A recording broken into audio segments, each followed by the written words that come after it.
Vamos adelante. La etimología de la palabra investigar proviene del latín investigare, que a su vez se deriva de vestigium, que significa en pos de la huella o en busca de una pista. Cuando hablamos de historia o querer escribir la historia de nuestra iglesia local o de nuestra denominación, pues indudablemente lo que vamos a hacer es investigar. Como dice vestigium, vamos a seguir una huella, vamos a seguir una pista. Lo que vamos a hacer entonces al investigar la historia de nuestra denominación o iglesia local es seguir la huella, es seguir la pista. ¿Qué voy a investigar? Es la primera pregunta que me voy a hacer. Bueno, de acuerdo al taller, lo que voy a investigar es la historia de mi denominación o de mi iglesia local. Ahora, si es una denominación antigua o reciente, en ambos casos hay pros y contras.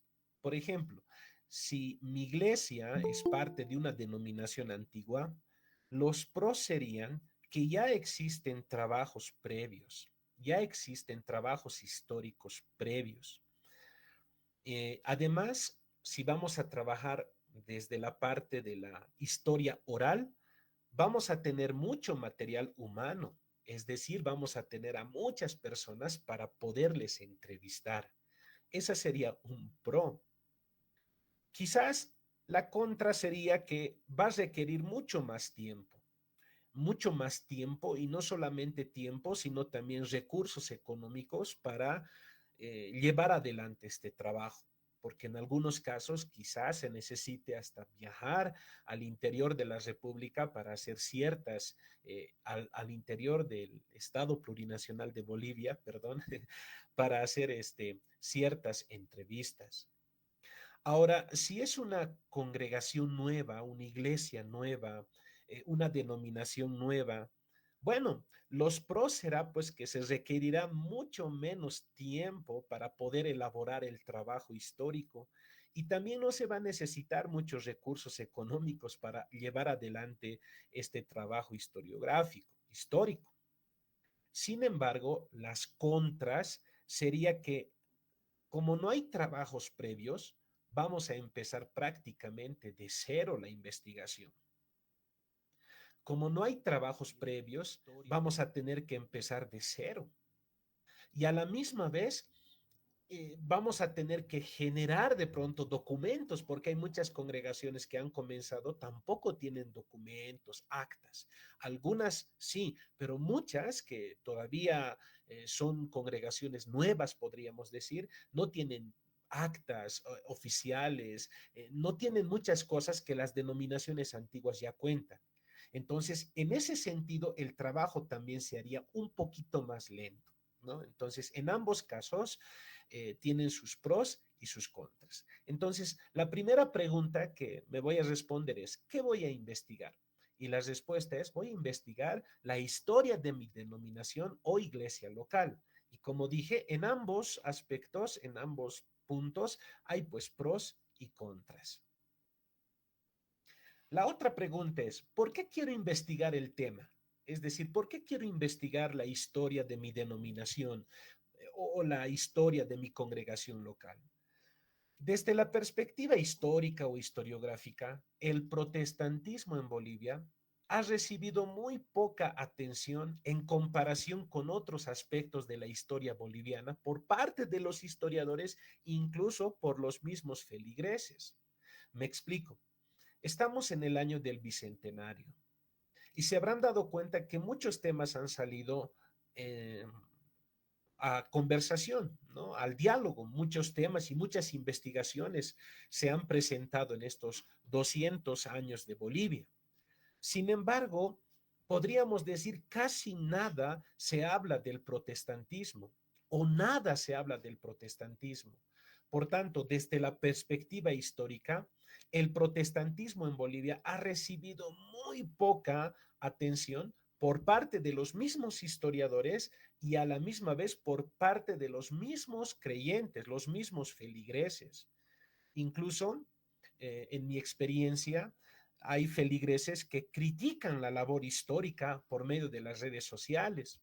Yo suelo subir algunos videos, algunas plataformas como TikTok, YouTube, algunos pequeños videos, algunos videos cortos que tienen que ver con la historia del cristianismo y entre ello la historia del protestantismo en Bolivia. Se reciben a veces comentarios como estos. ¿Por qué no mejor predicas el Evangelio? ¿Por qué te ocupas de esas cosas? Esas cosas no sirven. ¿Por qué estás hablando eso? Se supone que tú tienes que estar hablando solamente el Evangelio. Y preguntas, o perdón, comentarios como estos de pronto son muy recurrentes. En ese sentido me doy cuenta que no se ha tomado mucho en cuenta en estos 200 años de Bolivia al protestantismo, porque una parte del protestantismo tiene una mente muy cerrada a la parte investigativa, histórica, académica, podríamos decir. No sé si lo ven como innecesario, quizás sí, parece que lo ven como algo innecesario. ¿Para qué vamos a hacer eso? Esa no es nuestra función. Jesús no me ha llamado de pronto a escribir la historia, sino a predicar. Comentarios como esos he escuchado.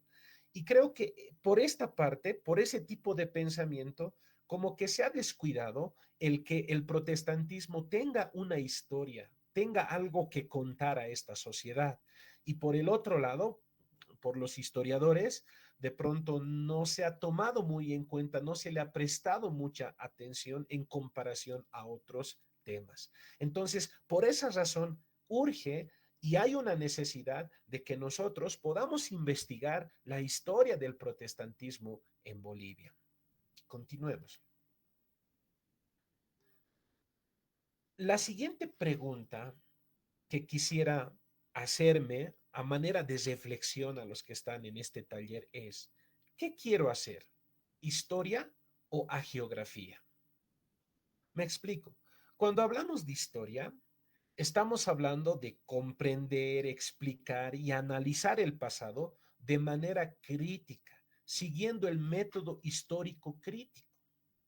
Cuando hablo de agiografía, estoy hablando de desarrollar biografía como existían en el pasado, durante la Edad Media, existían biografías de santos o personas piadosas escritas pero con fines religiosos y edificantes, no necesariamente históricos, por tanto es acrítica. Voy a tratar de explicarme un poquito mejor. Primero, después de haberme planteado las preguntas que hice anteriormente, ahora me pregunto, ¿qué quiero hacer? ¿Historia o agiografía? Miren, agiografía es cuando escribimos la vida de un santo, escribimos la vida de personas piadosas, pero solamente resaltamos las partes positivas, solamente resaltamos aquello que se quiere mostrar al público. Y si han cometido algunas cosas que no son tan positivas, o en su vida, o en su conducta, o en el transcurso, en el proceso histórico de pronto de estos grupos, han habido cosas como que no son tan agradables, pues eso se lo esconde. ¿No? Eso no se lo quiere mostrar. Solo se quiere mostrar de pronto aquellas cosas interesantes, bonitas, agradables, aquellas cosas que si un hermano de la iglesia lo lee, pues se va a sentir edificado. Bueno, esto es hacer agiografía. Para hacer agiografía, uno no necesita necesariamente seguir un método, simplemente, pues, si quiere, entrevista a pastores, a hermanos, a personas y las cosas más bonitas, más interesantes, las cosas más agradables, solamente eso muestra a su público y lo demás lo esconde. ¿Con qué fines? Con fines, pues, de animar, de alentar, de edificar a los creyentes. Si esa es tu intención, pues no necesitas seguir un método en particular. Y hay mucho de esto. No voy a criticar a todos los trabajos, por supuesto que ya se han realizado con respecto a la historia del cristianismo en Bolivia, pero hay bastante de esto. Hay bastante de esto. Y por las dos partes, aquellos que han escrito ya algo de la historia del cristianismo en Bolivia, pues presentan a sus lectores como con el ánimo de queriendo animarles, queriendo alentarles, queriendo mostrarles de pronto las cosas positivas que ha hecho el evangélico, el protestante en las tierras bolivianas, y le muestra de pronto las cosas heroicas, las cosas lindas, pero muchas de las cosas que no son tan lindas, tan agradables, como que se lo esconde o se lo pretende dejar en el olvido y pues para que se pierda en el olvido. ¿Qué fin está siguiendo? El fin de complacer muchas veces a, eh, a los protestantes. Y esto pasa también por parte de los protestantes. Esto también he visto en mi experiencia por parte del protestantismo. El protestantismo está dispuesto a conocer su historia, pero siempre y cuando esté a su favor. El protestante está de acuerdo a escuchar su historia siempre y cuando le aliente, siempre y cuando le cuentes cosas heroicas, siempre y cuando le cuentes cosas lindas, siempre y cuando le escribas o le narres cosas que lo alienten, pero no está tan dispuesto a escuchar algunas cosas.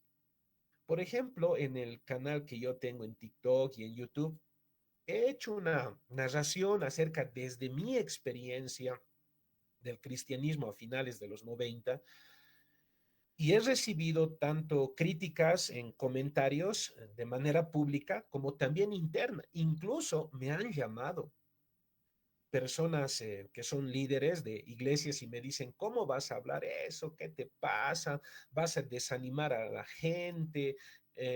¿Vas a hacer que personas se desanimen? ¿Cómo vas a hablar esas cosas? Esas cosas no se hablan. Entonces, desde mi poca experiencia todavía en este campo de la historiografía, lo que he podido ver es eso. A ver, la iglesia, si tú le propones escribir su historia, te va a decir ya. Pero a veces ese ya está condicionado. Es decir, siempre y cuando pues resaltes las cosas heroicas, las cosas lindas y aquellas cosas que son malas, pues como que las escondas, las dejes a un costado, pues estoy dispuesto a escucharte, estoy dispuesto a leerte. Pero eso, repito, es como que estamos haciendo agiografía.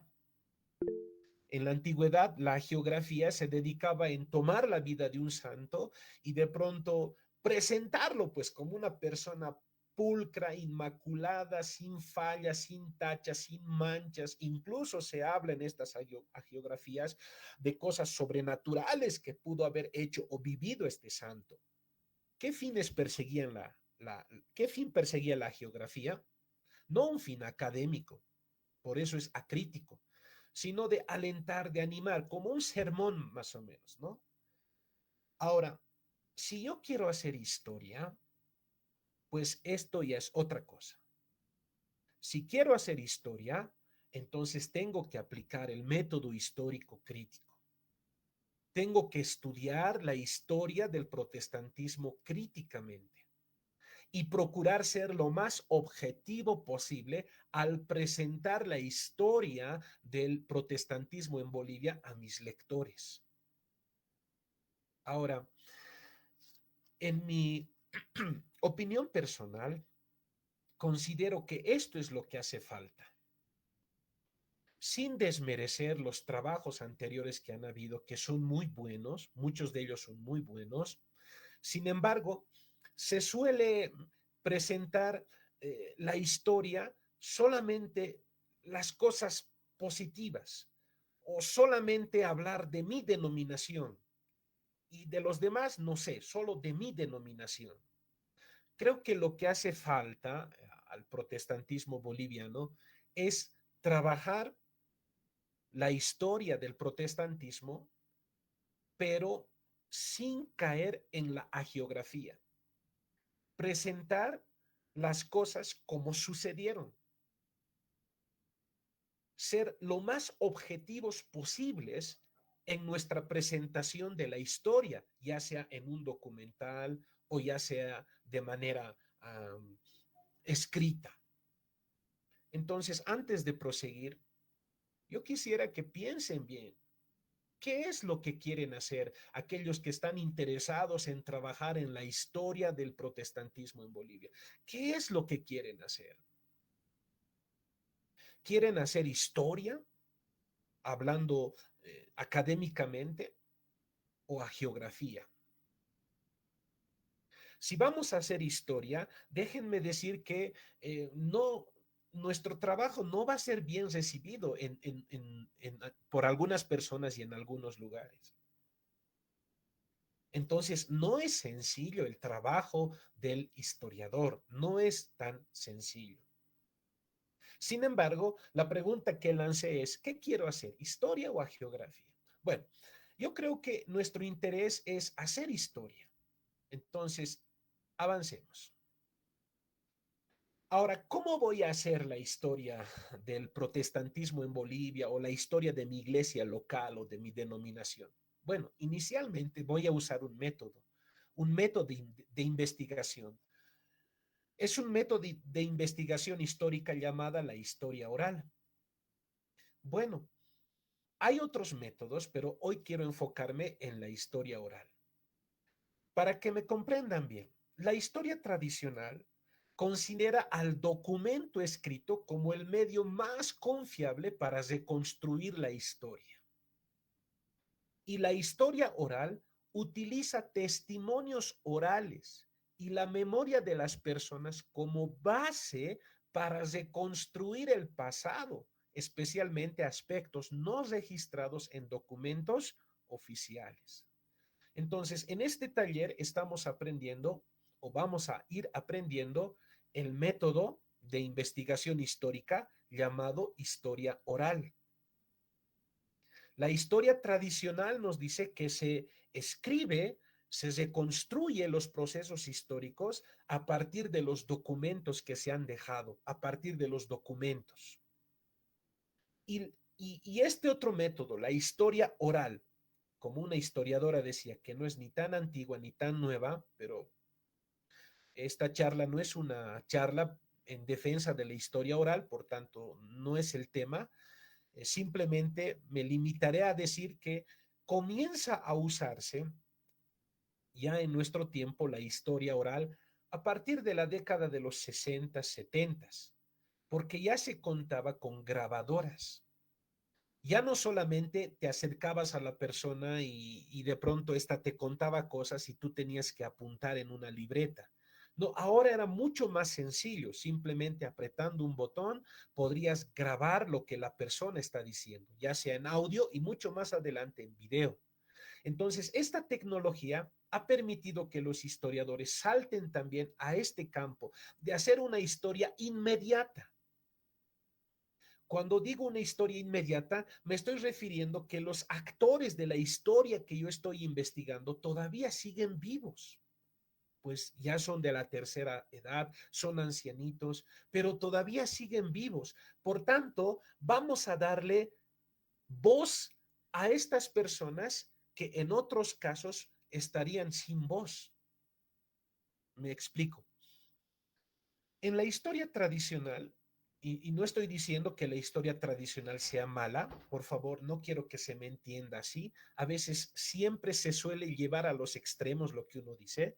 No estoy diciendo que la historia tradicional, hacer la historia, reconstruir los procesos históricos por medio de documentos sea algo malo. Por supuesto que no, de ninguna manera.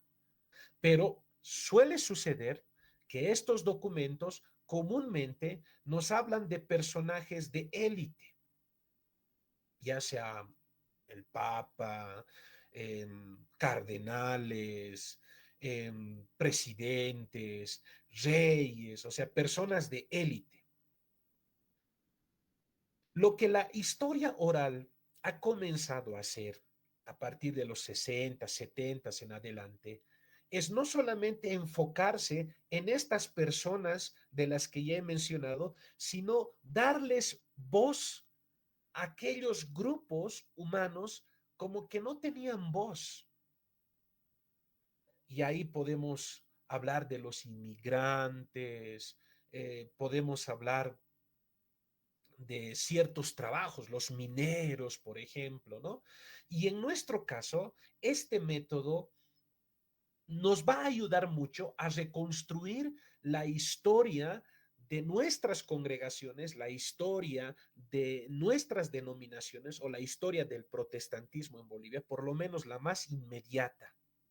No se puede hacer, obviamente, historia oral con personas ya fallecidas. No se puede hacer. Por tanto, el limitante de la historia oral es ese. En cambio, con la historia tradicional, que también tiene otros nombres, pero para no confundirlos no voy a mencionar, en cambio, repito, con la historia tradicional uno va a los documentos, ya, a los documentos. Entonces, por medio de los documentos hacemos la reconstrucción de la historia. Pero la historia oral tiene su limitante. Solamente podemos trabajar cierto lapso de tiempo. No puedo hacer historia oral del siglo XIX, por razones obvias. No puedo hacer historia oral ni siquiera de pronto de 1908. De pronto, en el mejor de los casos, podría ser quizá historia oral con personas que pues vivieron su niñez por los finales de los 40, durante los 50, 60, 70. Ya puedo hacer historia oral con aquellas personas que están con vida y pueden recordar. Entonces, una de las limitantes de la historia oral es eso, el periodo de tiempo que puede trabajar. Otra de las limitantes de la historia oral es la fragilidad de la mente de las personas. La mente es frágil y la mente suele olvidar ciertos aspectos de su vida.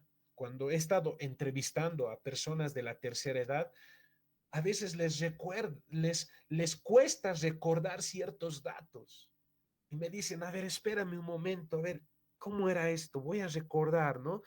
Y se nota el esfuerzo que están haciendo. En algunos casos no los recuerdan y en otros dicen, es este. Entonces, esa es otra limitante de la historia oral, es la subjetividad de la mente humana. Sin embargo, a pesar de todo ello, el método de investigación histórica llamado historia oral es un método que puede ser aplicado a nuestras congregaciones locales o en nuestras denominaciones para hacer historia inmediata. Ahora, ¿qué pasos debo seguir? Ya sé que voy a trabajar con la historia oral, pero ahora, ¿qué pasos debo seguir? El primer paso es el estado del arte. Es decir, vamos a revisar en bibliografía, eso sí, en bibliografía, qué se ha escrito ya al respecto de lo que yo quiero investigar. Porque quizás mi propósito es cubrir esos vacíos.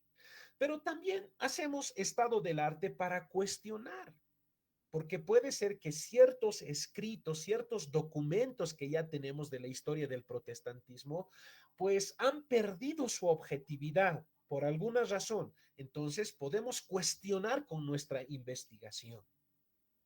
O de pronto queremos actualizar o dar voz a otros actores, como ya lo he mencionado anteriormente. Entonces, el primer paso es poder revisar qué ya se ha escrito, qué ya se ha dicho de aquello que yo quiero investigar.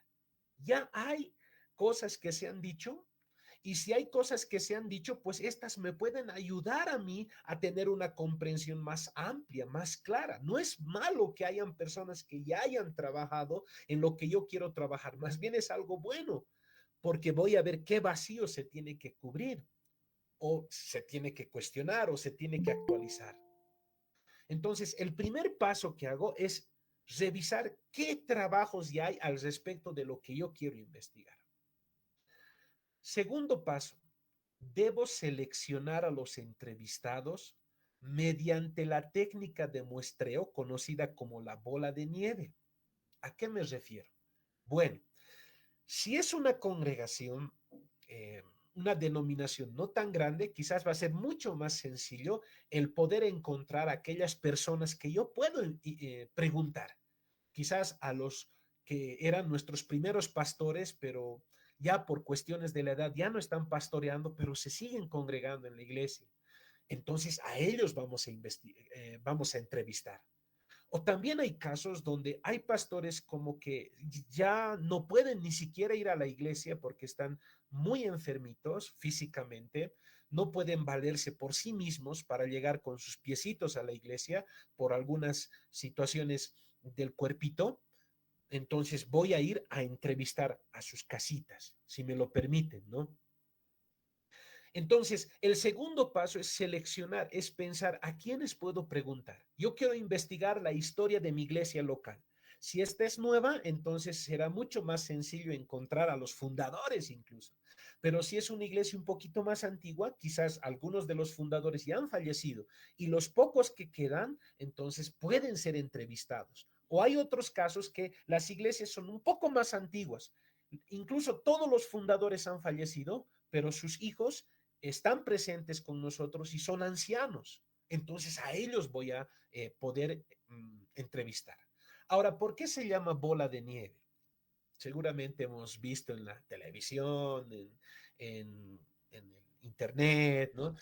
Cuando una bolita de nieve cae cuesta abajo, al principio es una pequeña bolita de nieve y a medida que va cayendo, va rodando, va creciendo, ¿no ve?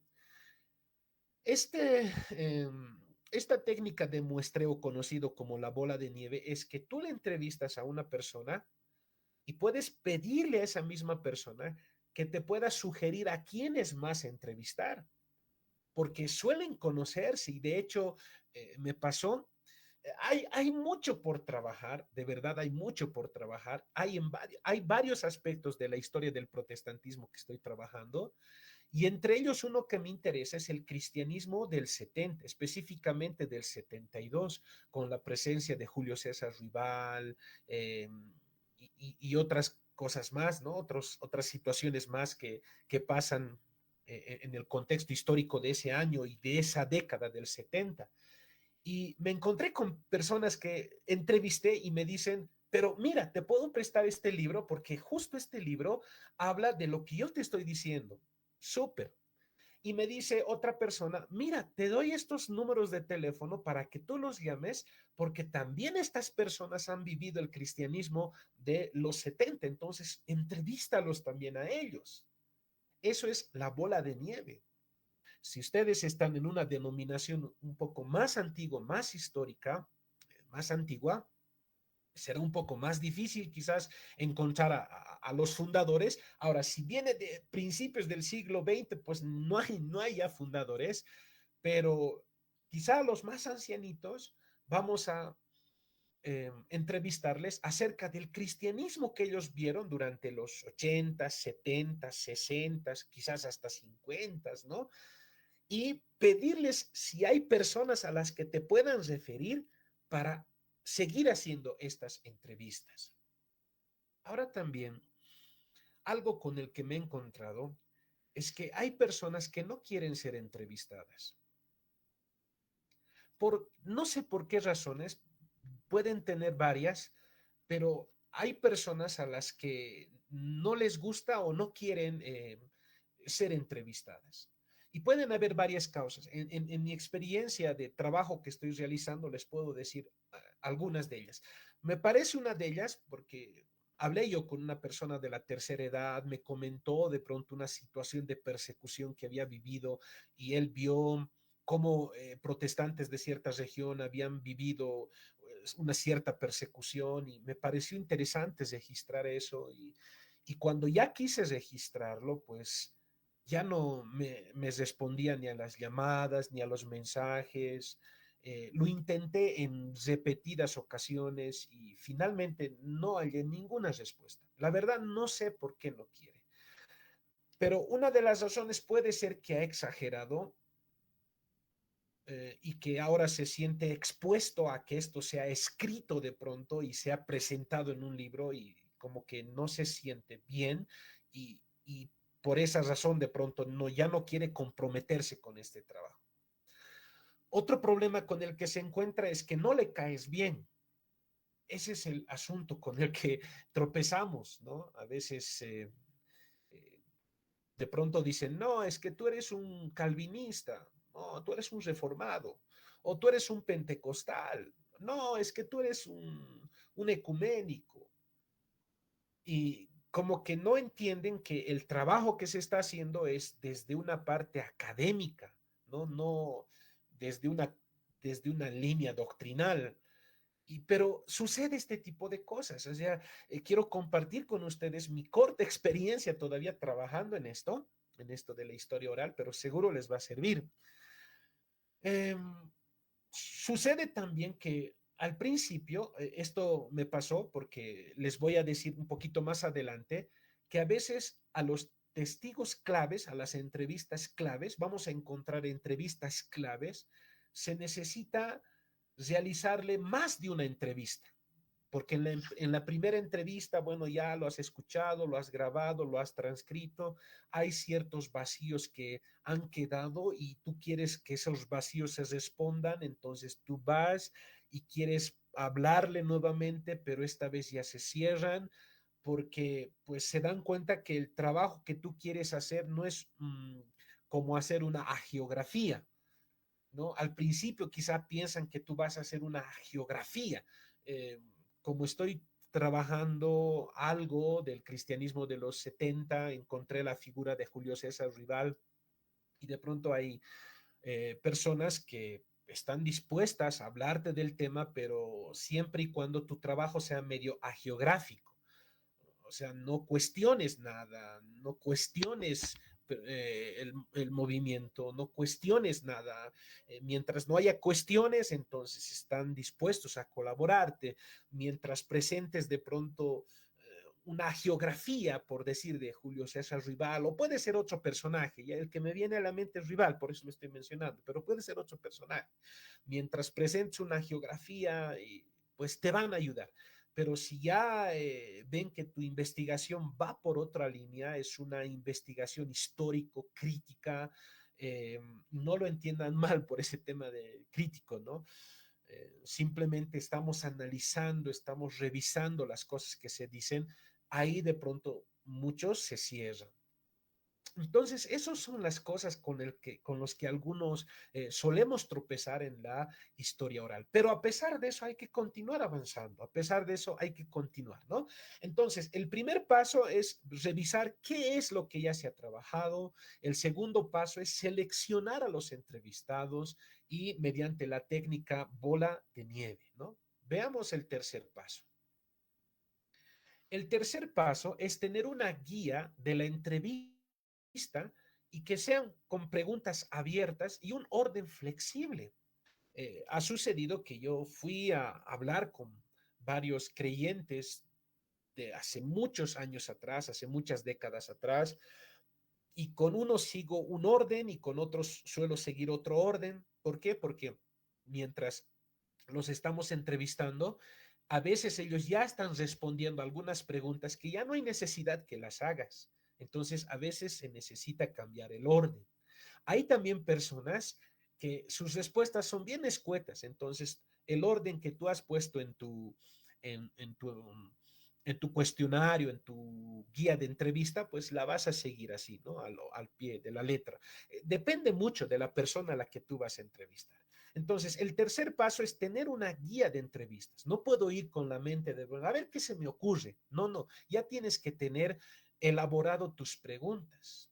Entonces, en el punto 4, las preguntas deben girar en torno a las preguntas que quiero responder en mi investigación.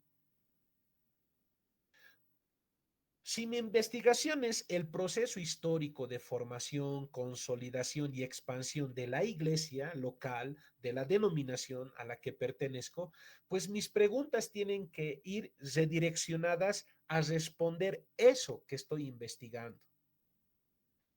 Repito, las preguntas que yo voy a generar en mi cuestionario, las preguntas que yo voy a generar, esas preguntas tienen que ir redireccionadas a responder a las preguntas que quiero yo responder con mi investigación. Por ejemplo, si mi investigación no es el proceso histórico de formación, consolidación y expansión de la iglesia, quizás mi investigación puede ser la labor de los misioneros de la denominación en Bolivia.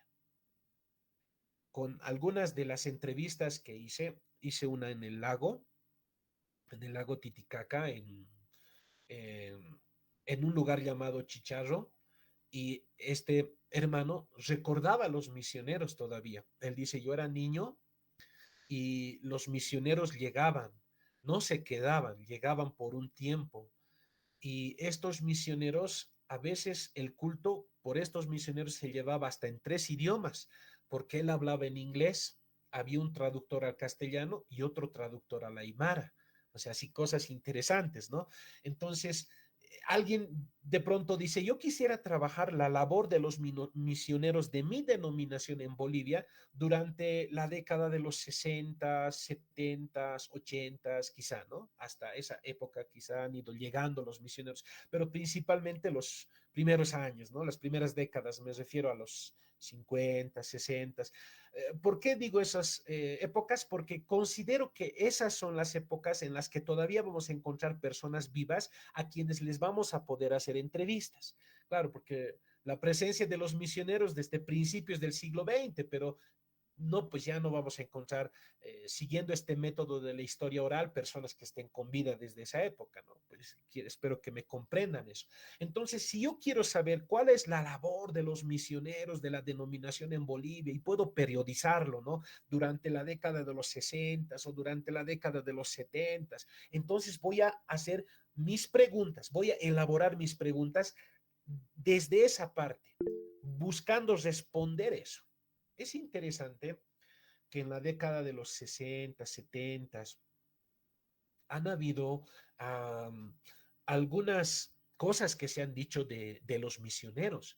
Por ejemplo, se decía que los misioneros eran agentes de la CIA, que estaban infiltrándose a los pueblos, que estaban infiltrándose, ¿no?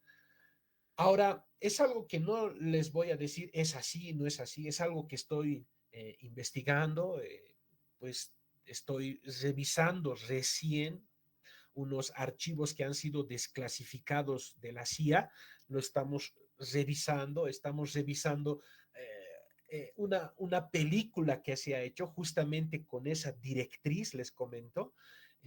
Se hizo una película con esa directriz de misioneros que en realidad no eran misioneros, eran agentes de la CIA o agentes de petroleras, de empresas mineras, o sea, eh, eh, bien interesante, ¿no? Y en una charla que tuve con un pastor al que lo estuve entrevistando, me decía, le hablé de este asunto y me dice, sí, pero sabes, me dice, principalmente se hablaba de que eran agentes de la CIA los misioneros mormones, me decía, no tanto de los evangélicos, de los mormones se decía, me decía, ¿no? Y cosas así. Entonces, tal vez a alguien le interesa esto, eh, pues sus preguntas que va a hacer a las personas que va a entrevistar, obviamente tienen que ir direccionadas a ese punto. Pero hay otras cosas más que de pronto podemos investigar. Alguien en los comentarios, en los videos que hago de cortitos de historia, me dice algo bien interesante. Me dice, ¿por qué no se estudia desde la parte histórica la alabanza en los años 60, 70, 80 y cómo esto ha ido cambiando? Bueno, quizás es un trabajo investigativo que se puede hacer también, ¿se dan cuenta? No siempre tiene que ser el proceso histórico de fundación y consolidación de mi denominación. También puede ser cómo era de pronto la forma en la que alababan los hermanos durante los 60, 70, 80. También otra investigación podría ser el impacto del pentecostalismo en las denominaciones durante los años, puede ser 60, 70. Eh, ha habido un impacto del pentecostalismo, del movimiento pentecostal en organizaciones más históricas, incluso cambiando su forma de liturgia, su forma de llevar adelante sus cultos. Podemos estudiar eso, ¿no? Pero para estudiar eso voy a encontrar personas a las que puedo preguntar y mis preguntas tienen que ir redireccionadas a responder esa investigación. Bueno, me apresuro. Otros trabajos investigativos puede ser la labor de las mujeres en la Iglesia Evangélica en Bolivia, la labor de las unidades educativas de la Iglesia Evangélica en Bolivia. Por ejemplo, iglesias o denominaciones como los bautistas, pues iniciaron su labor evangelística de esta manera, ¿no? No solamente hablando de Dios a las personas, sino instalando colegios, unidades educativas. Y qué bueno sería estudiar la historia de estas unidades educativas. ¿Cómo será su presente también, no? Sería genial saber eso. O la historia de las sociedades de jóvenes de la iglesia evangélica en Bolivia. Hay algunas sociedades de jóvenes, pues que sus fundadores ya son de la tercera edad, ¿no ve? O son personas ya bien maduras. Bueno, entonces, cada uno de estos temas, y aquí hay un gran abanico de temas, requiere elaborar preguntas que puedan responder mi investigación. Bueno, sigamos. Pero ahora voy a hacer un simulacro. Digamos que queremos investigar únicamente el proceso histórico de fundación y consolidación de mi denominación. Entonces, ¿qué preguntas debo hacer? Lo primero, datos generales, su nombre, edad, lugar de nacimiento y lugar de residencia, que no siempre puede ser el mismo lugar de nacimiento. Luego, la primera pregunta podría ser, ¿cuándo y cómo se fundó esta iglesia? Ahora, hay que dejarlos explicar, hay que dejarlos hablar, hay que dejarlos, como se dice, explayarse, ¿no ve? Porque ellos van a empezar a recordar y van a empezar a hablar y decir esto fue así, de esta manera, de esta otra. La siguiente pregunta podría ser, ¿quiénes fueron los fundadores? Ahí nos comentará si fueron misioneros o fueron pastores bolivianos. Ahí nos darán pues algunos datos, ¿no? La siguiente pregunta podría ser, ¿cuál fue la visión o el propósito inicial de esta iglesia? Porque comúnmente las iglesias comienzan su labor teniendo una visión, una meta, un propósito, un objetivo, y esos objetivos suelen cambiar con el paso de los años. Entonces, esa pregunta puede ser interesante para que la persona reflexione que se han hecho muchos cambios con las nuevas generaciones o cosas como esas. Luego se puede preguntar en qué lugar comenzó la iglesia y cómo ha cambiado su ubicación a lo largo del tiempo. Miren, leyendo un poco de un libro que nos habla algo de la historia de una persona, de un pastor fundador de algunas denominaciones, pues él menciona que una denominación empezó en Sopocachi. Después de Sopocachi subieron a Chijini. En Chijini establecieron la iglesia, después tuvieron que ir a otro lugar y después el pastor se fue a otro lugar, así no, la iglesia como que fue cambiando de lugar en lugar, de ubicación en ubicación, pero en cada ubicación tienen algo que contar, en cada ubicación tienen algo que decir. Otra pregunta podría ser, ¿qué desafíos enfrentó la iglesia en sus primeros años? Ahí nos comentarán de pronto los desafíos que tuvieron que atravesar, los problemas que tuvieron que atravesar. En una ocasión estuve en una presentación de la historia de la iglesia de cierta denominación y comentaban así con fotografías, decían, y un hermano que ya era ancianito decía, nosotros, decía, cuando éramos jovencitos, nos parábamos aquícito, decía, ¿no? Señalaba por el mercado. Pero no era así, dice. Todo tierra era esto, dice, ¿no? Y el mercado no era así como es ahora. Solamente los puestos estaban ahí en el piso. Ahí nosotros nos poníamos a cantar y hablar de Dios, de Jesús, el Evangelio, dice el anciano, ¿no? Y la gente a veces nos insultaba y nos tiraba con cáscaras de plátano, pepas de mango, y así, y nos decían quenchas, y cosas así nos decían, ¿no? Y empieza a contar de pronto el ancianito. Entonces, este tipo de desafíos u otras cosas que cada congregación de pronto tiene que atravesar, puede ser respondida con la pregunta, ¿qué desafíos enfrentó la iglesia en sus primeros años? Otra pregunta sería, ¿cómo se llevaban a cabo los cultos en los primeros años? ¿Y qué cambios se produjeron? Pues ahí te dirán, bueno, hacíamos esto, hacíamos el otro. En una autobiografía de un personaje importante del Ejército de Salvación, esta persona decía que vio un culto donde aplaudían, pero eso era algo extraño en las demás iglesias, en las demás congregaciones, era algo extraño de pronto el aplaudir en el culto. Entonces a él le llamó eso bastante la atención, que en esta congregación se aplauda mientras se canta a Dios. Miren, por eso es interesante esta pregunta porque nos va a llevar a ver cómo los cultos y la forma de cultos ha ido cambiando.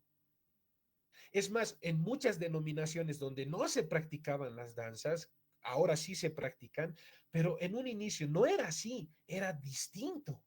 Entonces recordarán y dirán, no, solamente cantábamos Cala o el poder del Evangelio o himnarios de gloria, o cantábamos esto, no había danza, ni siquiera aplaudíamos. En algunos casos alguien me dijo, hasta nos dividían, los varones se sentaban en un lado de la iglesia y las mujeres en otro lado de la iglesia, cosas así te comentan. Entonces, esta pregunta que va por dos, dice, ¿cómo se llevaban a cabo los cultos en los primeros años y qué cambios se produjeron? Ahora, estas preguntas que yo estoy realizando es para procurar responder esta investigación. ¿Cuál ha sido el proceso histórico de fundación y consolidación de mi denominación o de mi iglesia local? Estas preguntas procuran responder eso, pero las preguntas deben ser generadas de acuerdo a la investigación que uno va a hacer. Quinto paso, tengo que tener herramientas y mis herramientas para hacer historia oral es obviamente mi cuestionario, mi grabadora, que ahora puedo usar el celular y puedo grabarle en audio o también en video, mi cuaderno de apuntes para anotar algunas cosas, algunas situaciones que puede pasar, o por decir, bueno, la persona mientras me está contando está triste, lloró o está feliz, algunos datos que me pueden interesar y me pueden servir, ¿no? Y también, si es necesario, la presencia de un intérprete, porque puede ser que al que vas a entrevistar es una persona que habla el quechua y muy poco el castellano. Entonces, necesito a alguien que me interprete lo que está diciendo y lo que yo le voy a preguntar. O es una persona que habla aymara y entiende muy poco el castellano. Entonces, necesito un intérprete. Esto serían mis herramientas para llevar adelante el proceso de investigación siguiendo el método de la historia oral. Sexto paso. Una vez que yo voy a tener entrevistas, y ojo, no tenemos que hacer una sola entrevista, no. En la historia oral es bueno hacer más de una, dos, tres, cuatro entrevistas de acuerdo a lo que podamos obtener. Por eso en un inicio decía, si voy a investigar una denominación grande y más antigua, voy a tener más material humano para hacer más entrevistas, voy a tener más personas. Pero si es una congregación pequeña, una denominación nueva, es un poco más difícil hacer eso, ¿no? Tengo un par de personas simplemente a las que voy a entrevistar. Pero bueno, las que pueda voy a entrevistar, pero siempre es mejor que no sea solo una persona. ¿Y por qué? Como más adelante les voy a decir, para poder triangular la información. Entonces, una vez que yo tenga las entrevistas hechas en mi celular, en mi grabadora, no sé, una vez que yo lo tenga, voy a empezar la transcripción de las entrevistas. Y la transcripción debe ser literal, no debo modificar lo que ellos dicen y cómo lo han dicho. Una vez que he terminado la transcripción literal de las entrevistas, debo compartir la entrevista que le hice al entrevistado. ¿Para qué? Para que él lo revise. Y de pronto sucede que dice, pero ¿acaso yo te he dicho 1971? No, pues es el 73, lo va a corregir. ¿Y acaso te he dicho que el nombre del pastor era, por decir, Tomás? No, pues no era Tomás, él era el diácono, el pastor era pues Rubén, así por decir, ¿no? Puede suceder ese tipo de cosas. Entonces, en el sexto paso voy a transcribir la información que he recibido. Y en el séptimo paso le voy a compartir mi transcripción, incluida la grabación, a la persona que he entrevistado para que lo pueda oír y leer. Y esta persona misma va a decir esto, yo me equivoqué, esta parte por favor corregilo, esto no dije, eh, me equivoqué en dar este dato y este dato así corregilo. Para eso sirve, ¿no? En el octavo paso viene la triangulación de datos. O sea, ¿qué es la triangulación de datos? Bueno, voy a comparar los datos que tengo, los datos escritos y las entrevistas. El hecho de que vamos a hacer historia oral, eso no significa que desechemos totalmente los documentos. Es mejor si trabajo con documentos y pues a la misma vez hago la historia oral. Si es una iglesia que tiene actas de fundación, de sus reuniones, de pronto hay folletos, revistas que han escrito, o de pronto hay fotografías, hay videos, todo eso para mí son documentos. Ahora, por un lado tengo los documentos y por el otro lado tengo las entrevistas. ¿Qué voy a hacer?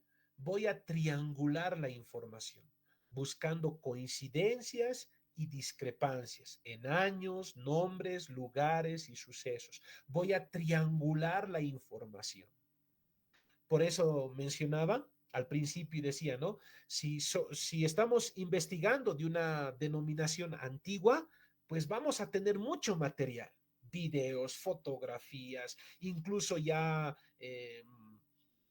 escritos previos de la historia de esa denominación. Todo eso me sirve, por supuesto. Ahora, lo que yo tengo por el otro lado son entrevistas que he hecho y voy a triangular la información. Ese es un punto débil de congregaciones que son más nuevas, más recientes, porque no se tiene mucho material. Pero con lo que se tiene hay que triangular la información. Punto 9. Una vez que ya triangulamos la información, ahora viene la interpretación, porque la historia oral no solamente es hacer entrevista como un periodista y difundir la entrevista. Historia oral es entrevistar, triangular la información e interpretar la información que me ha dado. Para la interpretación yo necesito saber cuál es el contexto que rodea la narración, qué temas son recurrentes en los entrevistados, luego de la triangulación de datos, cuáles son los resultados finales y finalmente construir una narrativa histórica. Ya tengo una narrativa histórica. Ahora viene el siguiente paso. El siguiente paso es la redacción. Todo el material que he investigado, ahora comienzo a redactar. Y en esta parte, de verdad lo digo de todo corazón y con humildad, hay que tener mucho cuidado en la ortografía. ¿Ya? Y no lo digo como que yo fuera, wow, el gran literato, ¿no? Y tengo un escrito ahí en el internet, pues con varias fallas ortográficas, ¿no? Y que con los años se ha ido corrigiendo. Por eso no, lo que digo no lo estoy diciendo en un mal sentido. Pero me han llegado a mis manos eh, escritos de congregaciones que han presentado su historia.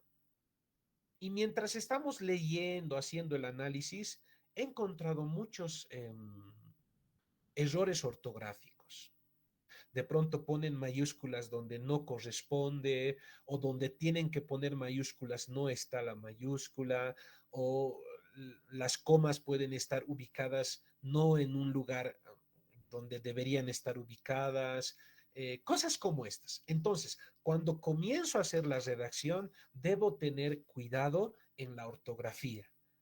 Luego, debo usar un lenguaje formal, pero claro. Y también debo citar fuentes. ¿Qué fuentes he consultado para elaborar el trabajo que estoy realizando? ¿Por qué tenemos que hacer todo este proceso? Para presentar un trabajo académico. a fin de que en el futuro otras mentes académicas puedan tomar como referencia el trabajo que nosotros hemos realizado o que hemos elaborado.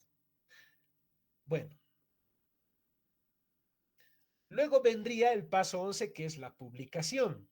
Puede ser publicar un artículo, publicar un libro o publicar un documental. Como ven, para la publicación ya sea de un artículo, libro o documental, hay pasos previos que se siguen. Y en el trabajo histórico, pues uno requiere mucha paciencia, como han visto. Bueno, muchas gracias por su atención y éxitos en tu trabajo de investigación, éxitos en el trabajo de investigación que están realizando. Bueno, muchas gracias. Adelante los que están moderando y pues a su disposición si es que hay preguntas o concluimos ahí. Muchas gracias. Muchas gracias, pastor. Realmente toda información es muy agradable de aceptar y creo que es una información muy valiosa. Entonces, hermanos, vamos a pasar a un tiempo de preguntas. Si alguien tuviera una pregunta, por favor puede levantar la mano mediante el chat o preguntar tal vez directamente también al chat, ¿no? Si no quiere abrir el micrófono, está indispuesto. Ahí tenemos una pregunta de la hermana Tania. Hermana Tania, ¿puede abrir su micrófono? Buenas noches, pastor. Buenas noches, hermanos. Una consulta, pastor, en relación a los trabajos de investigación que se hacen sobre las historias de fundación de nuestras iglesias. Si, digamos, hemos producido el material, en este caso, ya sea escrito o en video, eh, eso se puede contar como, o sea, se tendría que llevar algo así como derechos de autor. Podemos poner eso en nuestros videos, se puede hacer si es que nosotros hemos producido, hemos trabajado, lo hemos ejecutado y lo hemos, digamos, publicado. Podemos poner como derechos de autor, se puede hacer y si fuese el caso, ¿dónde tendríamos que ir? Gracias, pastor, bendiciones. Ok, bueno, me hiciste recordar algo bien importante, hermana Tania, que es importante indicar claramente el trabajo que estamos haciendo a nuestros entrevistados y que es un trabajo que va a ser publicado. Por eso le decía que a veces hay personas que no quieren que se publique lo que ellos pueden decir o no quieren participar de ese proyecto. Pero si hay personas las que quieren participar del proyecto que estamos haciendo, es necesario pedir su consentimiento, ¿no? Eh, de hecho, si es necesario firmar algo o algo así, pues es importante hacerlo, ¿no?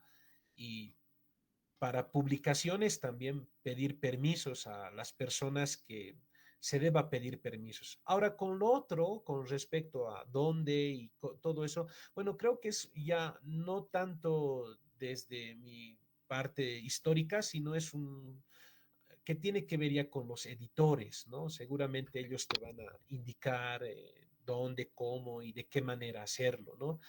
Pero solamente quiero resaltar ante tu pregunta lo primero que dije. Es necesario ser claros con las personas a las que estamos entrevistando. ¿Qué es lo que estamos haciendo y cuál es nuestro fin y qué es lo que queremos hacer con nuestro trabajo, ¿no? Eso es lo que te podría decir. Lo otro, creo que no te podría responder desde la parte histórica, ¿no? Gracias, sin embargo, por tu pregunta. Gracias, pastor, por su respuesta. Y bueno, algún hermano más que quiera hacer alguna pregunta, puede levantar la mano, puede escribirlo por el chat. Vamos a estar atentos.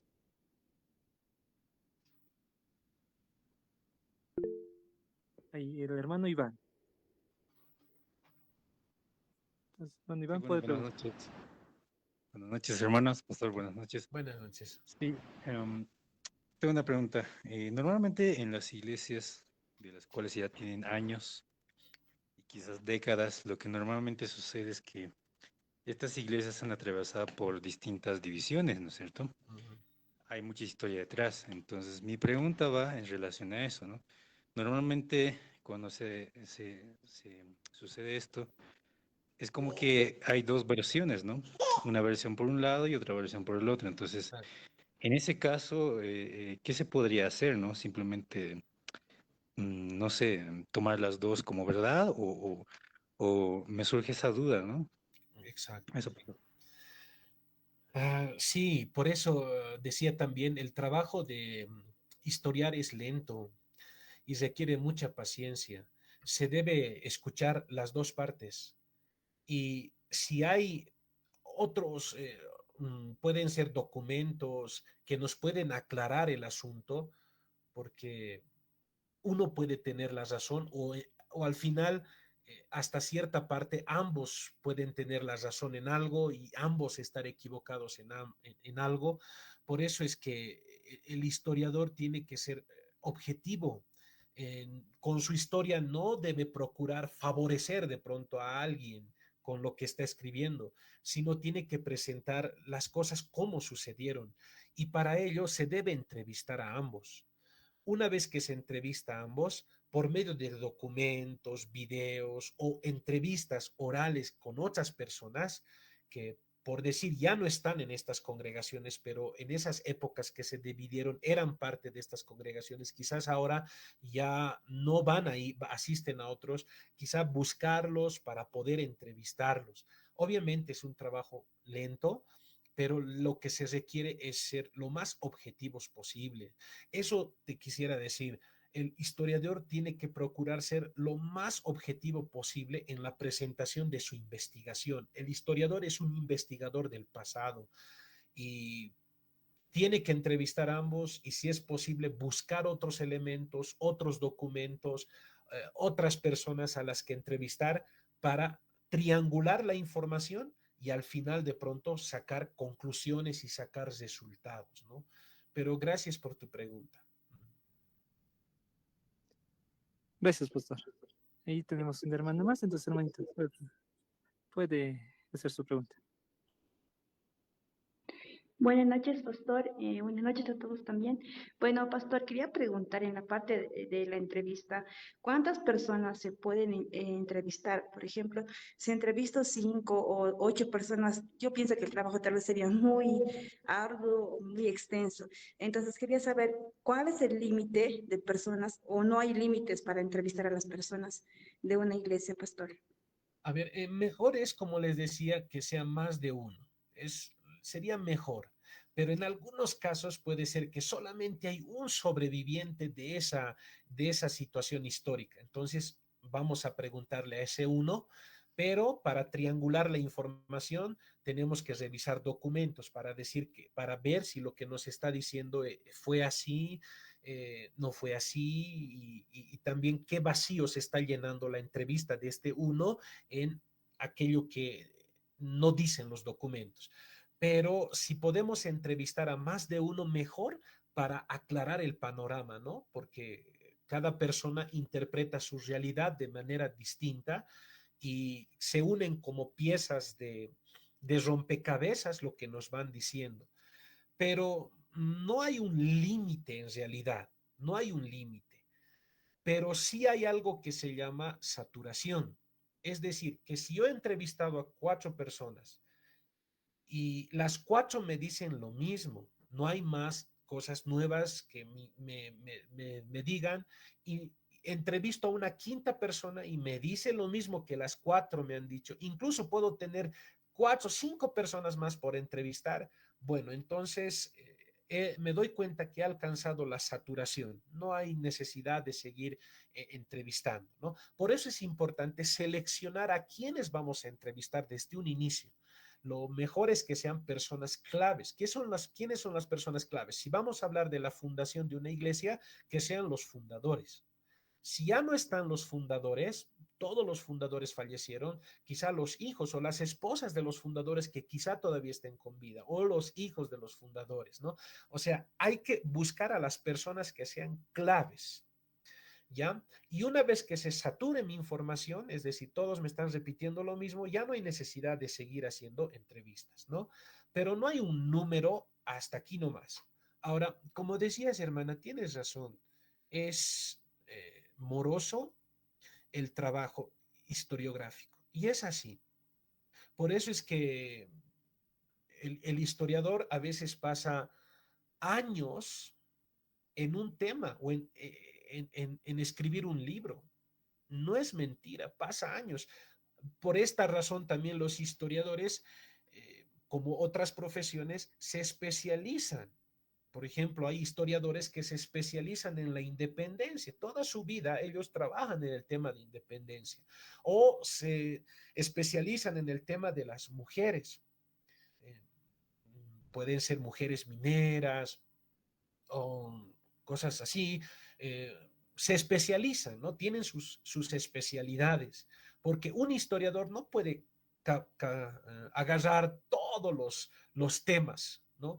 Y dentro de la historia del protestantismo, pues de alguna manera hay igual, ¿no? De alguna forma vamos a tener que enfocarnos en algo. Por eso el historiar la historia del protestantismo tiene que ser un trabajo en equipo. Como decía, tal vez alguien va a agarrar escuelas bíblicas, seminarios, el rol de las mujeres en la iglesia, los misioneros, la política y la iglesia. Hay varios temas, ¿no? Y si se trabaja en un equipo, se puede hacer quizá mucho más que una sola persona procure hacer todo el trabajo. Pero es así. Si queremos presentar un trabajo muy ligero, un trabajo, repito, muy ligero, entonces hacemos lo más corto posible y lo publicamos. Pero creo que lo que se requiere y lo que se necesita son trabajos que tengan nomás su peso, ¿no? Su peso académico, que tengan nomás su tiempo dedicado, ¿no? Hay cosas a las que se debe dedicar tiempito, ¿no? Porque hay que ir a investigar, hay que preguntar. Me ha sucedido esta semana, ¿no?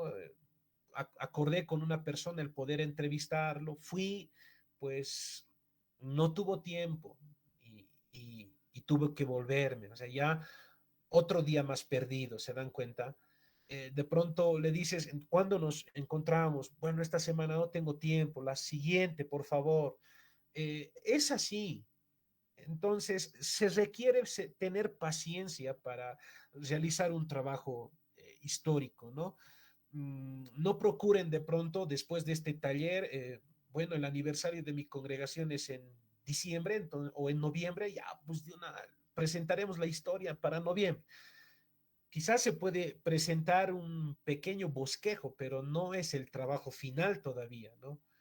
Hay que tener paciencia, pero gracias por tu pregunta. Gracias, pastor. Gracias, hermana. Y si hay alguna pregunta más, puede hacerlo, puede levantar las manos.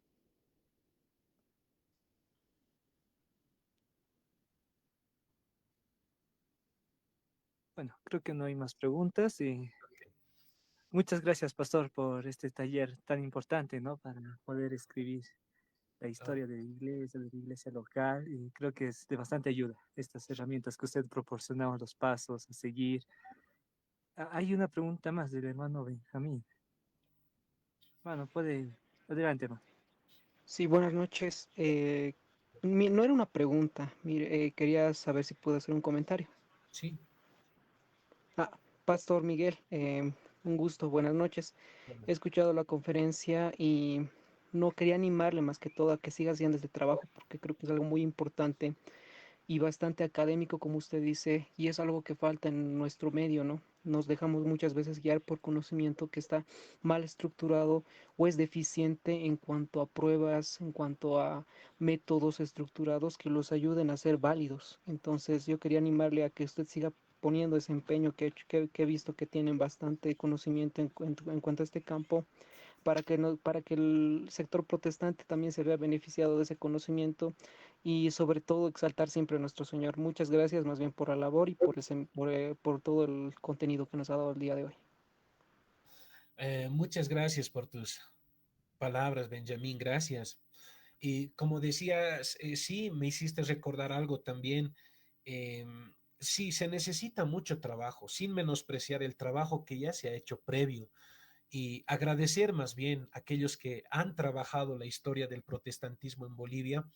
quizás con los recursos que contaban. Muchas gracias. Sin embargo, no podemos quedarnos ahí. Hay que seguir trabajando. Y comentarles esto, ¿no? Se menciona, por ejemplo, que uno de los primeros o el primer protestante que habría pisado suelo boliviano y por la Inquisición fue condenado a muerte sería Juan Bautista Corsa o Corso. Y en mi investigación he visto que incluso se lo menciona en tesis de la Universidad Mayor de San Andrés a este Juan Bautista Corsa, en algunas prédicas, en algunas enseñanzas y conferencias. De hecho, yo también lo menciono, pero lo menciono de la siguiente manera.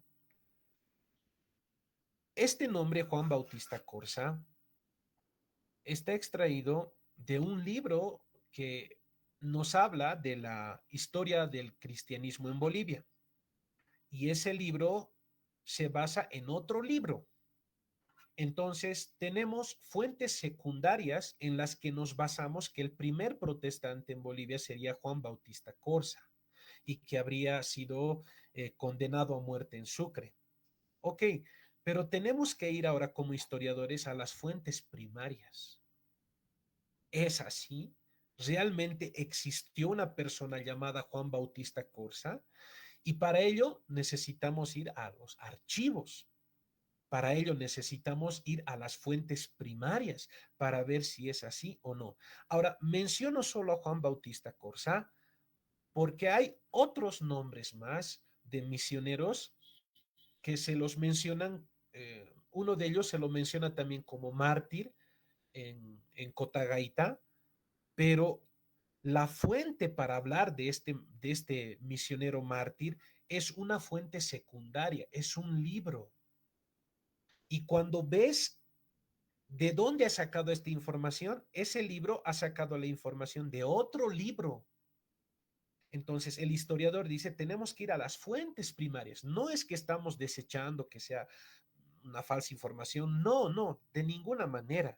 Pero lo que se requiere, como decías Benjamín, hacer un trabajo más académico y cuestionar esto. ¿Realmente existió un tal Juan Bautista Corsa y realmente fue condenado por la Inquisición en Sucre? ¿Es real esto?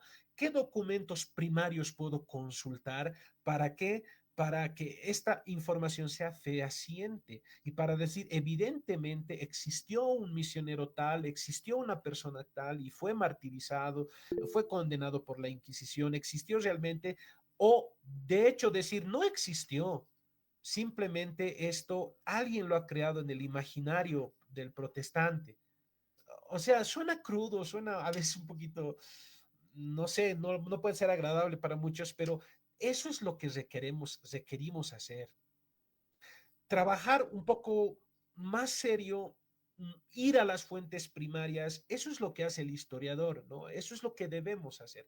Y gracias porque ese comentario que me mencionas me lleva a pensar esto y la ardua labor que todavía tenemos, ¿no? No se desanimen, sino más bien trabajemos en equipo y en equipo se va a alcanzar más que una sola persona de pronto pues puede alcanzar, ¿no? Gracias, Benjamín.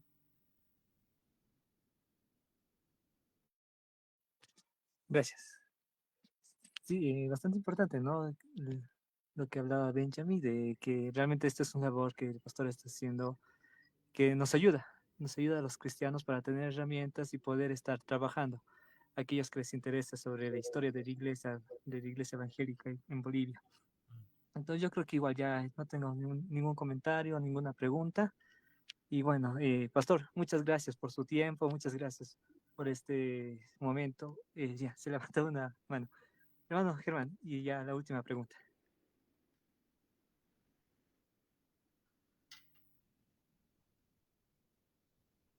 Hermano Germán, adelante. Muy buenas noches a todos, Pastor Miguel Ángel. Buenas noches. Tengo simplemente una opinión, ya que se trata de, bueno, primero entré un poco tarde, ¿ya? Y luego, tal vez no he visto la primera parte, pero sin embargo quisiera un poquito anotar algunos aspectos cuando se trata de una investigación. Por ejemplo, tenemos algunas iglesias que ya pasan medio siglo. Y me gustaría un poquito puntualizar, tal vez para no complicarnos, porque es amplísimo este tema cuando Sí. se trata de la iglesia, de alguna denominación. Entonces, tal vez habría que marcarse también antes para no abarcar mucho por etapas. Es decir, por ejemplo, estoy Exacto, hablando, ¿no?, de la época de los misioneros. exacto, Una para la primera parte, tal vez después alguien, o si no puede, podemos continuar. Eso quería exacto, sugerirle, porque abarcar desde un comienzo depende cuando sí, también se ha fundado la iglesia, ¿no? Entonces, exacto, hay exacto. una dinámica, como se inició después de 10 años, es otro seguramente. En fin, ¿no? Estas cosas un poquito quisiera puntualizar. Gracias, pastor. Sí, súper genial lo que dices, querido hermano. Y de hecho, sí, alguito he comentado al respecto. He estado trabajando en esa parte y, por supuesto, si nos reunimos en una mesa redonda, podemos periodizarlo de mejor manera. Pero hasta el momento, más o menos, esta es la periodización que hice, ¿no? Hay un periodo colonial, es decir, pre-republicano, y el otro periodo sería desde 1825 a 1906, es decir, desde la fundación de la República de Bolivia hasta que se hace una enmienda al artículo que decía que solamente el Estado, la nación, la República reconocía a la Iglesia Católica con exclusión de las otras. Se hace una enmienda a eso y se permite otras fes a partir de 1906. Entonces, el primer periodo sería de 1825 a 1906. El siguiente periodo sería de 1906 a 1900. Ay, ay, ay. A ver, el siguiente periodo sería por lo menos hasta la final de la guerra del Chaco, ¿no? Es lo que recuerdo ahorita, no lo tengo en pantalla exactamente la manera en la que he periodizado, pues la mente es frágil, ¿no ve? Pero sería desde el momento que se da libertad a que vayan llegando ya misioneros desde 1906 hasta 1935, finales de la Guerra del Chaco. Es interesante que eh, una persona muy importante para el Ejército de Salvación. De hecho, fue un soldado en la Guerra del Chaco que fue hecho prisionero, se convirtió al protestantismo ahí en el fragor de la guerra, nos dicen, y cuando vuelve a Bolivia, pues él comenta en su escrito, en su autobiografía, que Bolivia experimentó como un despertar, como un avivamiento, experimentaron, las iglesias crecieron, las de los protestantes, incluso en la parte infraestructura, dice, ¿no? Se construyeron más iglesias, ¿no? Y así, entonces, he periodizado la historia del cristianismo en Bolivia por lo menos en 7 periodos, ¿no? Y esto para que sea más ligera la carga investigativa, como dices. Así que yo comparto 100% con lo que dices. Muchas gracias por tu comentario.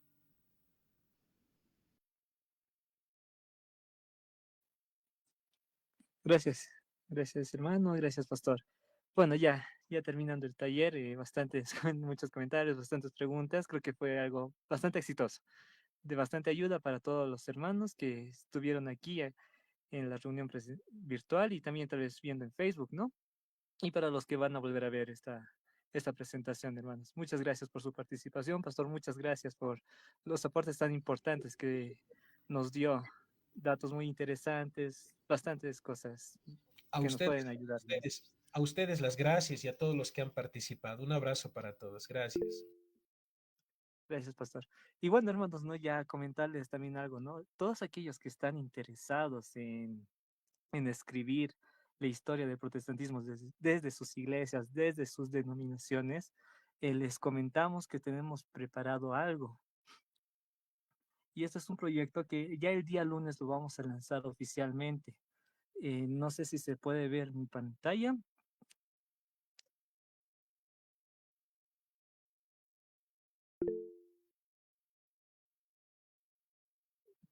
Ahí, como pueden estar hermano, aquí tenemos algo preparado.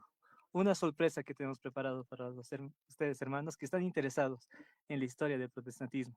Y es el Archivo Protestante Histórico-Cultural en Bolivia. Esto es tal vez podemos mostrar el loguito. Este va a ser el logo, es lo que vamos a crear. Hermanos, si tú no tienes experiencia o tienes alguna experiencia en investigación histórica, en archivo, en bibliotecología, eh, estás cordialmente invitado a unirte a este proyecto. Estás cordialmente invitado, hermano. No dudes en escribirnos. Ahí está la convocatoria. Necesitamos hermanos jóvenes con o sin experiencia, pero la cuestión es que estén apasionados por la historia. Hermanos, están cordialmente invitados. Espero que puedan acompañarnos en este proyecto tan importante, que es reunir, ir a las hemerotecas, a los archivos que tenemos aquí en La Paz e incluso en Bolivia, y recolectar todo aquello que se ha escrito acerca de la historia del protestantismo en Bolivia, hacer entrevistas orales, grabar documentales, grabar estas entrevistas y estar recolectando todo en este archivo. ¿Para qué? Para que las futuras generaciones puedan tener todos estos hallazgos, todas estas investigaciones, todo lo que recolectemos al alcance de sus manos y puedan seguir investigando, puedan seguir escribiendo. Entonces, hermanos, están cordialmente invitados. Sin más que decir, hermanos, nos despedimos de este primer taller. Ya vamos a lanzar un segundo taller y estén atentos a nuestras redes sociales. Bendiciones, hermanos.